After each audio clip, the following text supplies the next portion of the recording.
1 Reis, capítulo 7. O Palácio de Salomão. Salomão levou 13 anos para terminar a construção do seu palácio. Ele construiu o Palácio da Floresta do Líbano com 45 metros de comprimento, 22 metros e meio de largura e 13 metros e meio de altura, sustentado por 4 fileiras de colunas de cedro sobre as quais apoiavam-se vigas de cedro aparelhadas. O forro, de cedro, ficava sobre as 45 vigas, 15 por fileira, que se apoiavam nas colunas. Havia janelas dispostas de 3 em 3, uma em frente da outra. Todas as portas tinham estrutura retangular, ficavam na parte da frente, dispostas de 3 em 3, uma em frente da outra.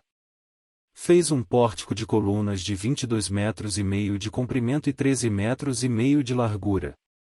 Em frente havia outro pórtico com colunas e uma cobertura que se estendia além das colunas. Construiu a sala do trono, isto é, a sala da justiça, onde iria julgar, e revestiu-a de cedro desde o chão até o teto. E o palácio para sua moradia, no outro pátio, tinha um formato semelhante. Salomão fez também um palácio como esse para a filha do faraó, com quem tinha se casado. Todas essas construções, desde o lado externo até o grande pátio e do alicerce até o beiral, foram feitas de pedra de qualidade superior, cortadas sob medida e desbastadas com uma serra nos lados interno e externo. Os alicerces foram lançados com pedras grandes de qualidade superior, algumas medindo 4 metros e meio e outras 3 metros e 60 centímetros. Na parte de cima havia pedras de qualidade superior, cortadas sob medida, e vigas de cedro. O grande pátio era cercado por um muro de 3 camadas de pedras lavradas e uma camada de vigas de cedro aparelhadas, da mesma maneira que o pátio interior do templo do Senhor, com o seu pórtico. Mobiliário para o templo. O rei Salomão enviará mensageiros a Tiro e trouxera Hurão, filho de uma viúva da tribo de Naftali e de um cidadão de Tiro, artífice em bronze. Hurão era extremamente hábil e experiente e sabia fazer todo tipo de trabalho em bronze. Apresentou-se ao rei Salomão e fez depois todo o trabalho que lhe foi designado. Ele fundiu 2 colunas de bronze, cada uma com 8 metros e 10 centímetros de altura e 5 metros e 40 centímetros de circunferência, medidas pelo fio apropriado. Também fez 2 capitéis de bronze fundido para colocar no alto das colunas, cada capitel tinha 2 metros e 25 centímetros de altura. Conjuntos de correntes entrelaçadas ornamentavam os capitéis no alto das colunas, 7 em cada capitel. Fez também romãs em 2 fileiras que circundavam cada conjunto de correntes para cobrir os capitéis no alto das colunas. Fez o mesmo com cada capitel. Os capitéis no alto das colunas do pórtico tinham o formato de lírios, com 1,80 m de altura. Nos capitéis das 2 colunas, acima da parte que tinha formato de taça, perto do conjunto de correntes, havia 200 romãs enfileiradas ao redor. Ele levantou as colunas na frente do pórtico do templo. Deu o nome de Jaquim à coluna ao sul e de Boaz à coluna ao norte. Os capitéis no alto tinham a forma de lírios. E assim completou-se o trabalho das colunas. Fez o tanque de metal fundido, redondo, medindo 4 metros e meio de diâmetro e 2 metros e 25 centímetros de altura. Era preciso um fio de 13 metros e meio para medir a sua circunferência. Abaixo da borda e ao seu redor havia 2 fileiras de frutos, de 5 em 5 centímetros, fundidas numa só peça com o tanque. O tanque ficava sobre 12 touros, 3 voltados para o norte, 3 para o oeste, 3 para o sul e 3 para o leste. Ficava em cima deles, e as pernas traseiras dos touros eram voltadas para o centro. A espessura do tanque era de 4 dedos, e sua borda era como a borda de um cálice, como uma flor de lírio. Sua capacidade era de 40.000 litros. Também fez 10 carrinhos de bronze, cada um tinha 1,80 m de comprimento e de largura, e 1,35 m de altura. Os carrinhos eram feitos assim e tinham placas laterais presas a armações.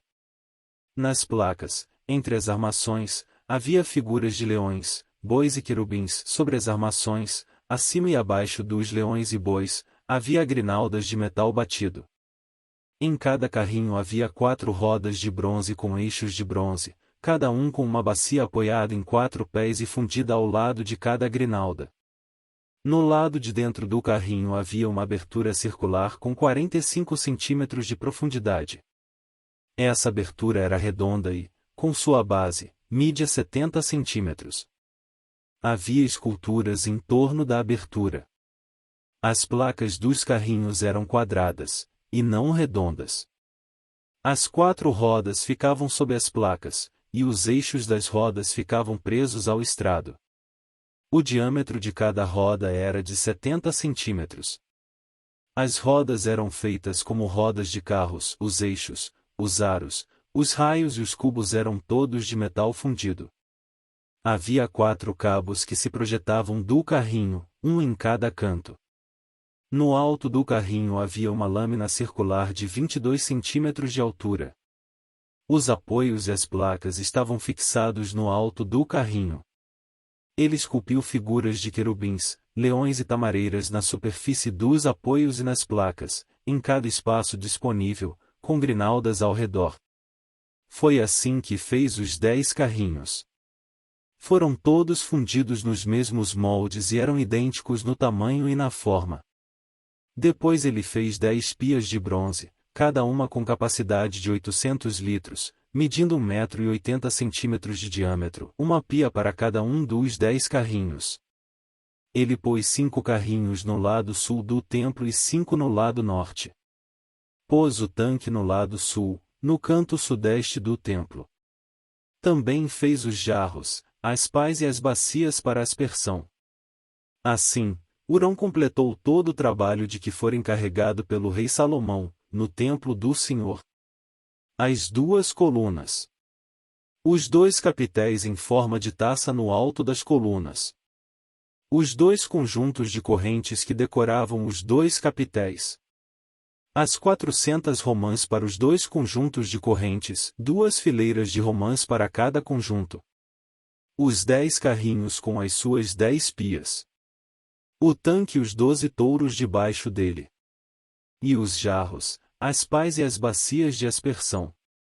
Todos esses utensílios que Hurão fez a pedido do rei Salomão para o templo do Senhor eram de bronze polido. Foi na planície do Jordão, entre Sucote e Zaretã, que o rei os mandou fundir, em moldes de barro.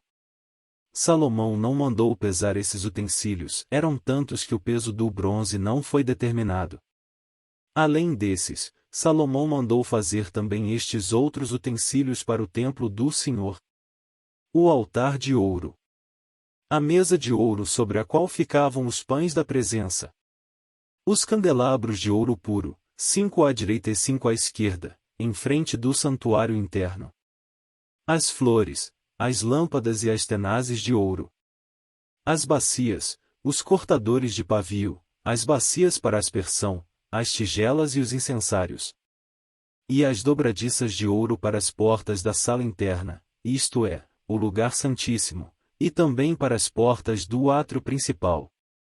Terminada toda a obra que Salomão realizou para o templo do Senhor, ele trouxe tudo o que seu pai havia consagrado e colocou-o com os tesouros do templo do Senhor, a prata, o ouro e os utensílios,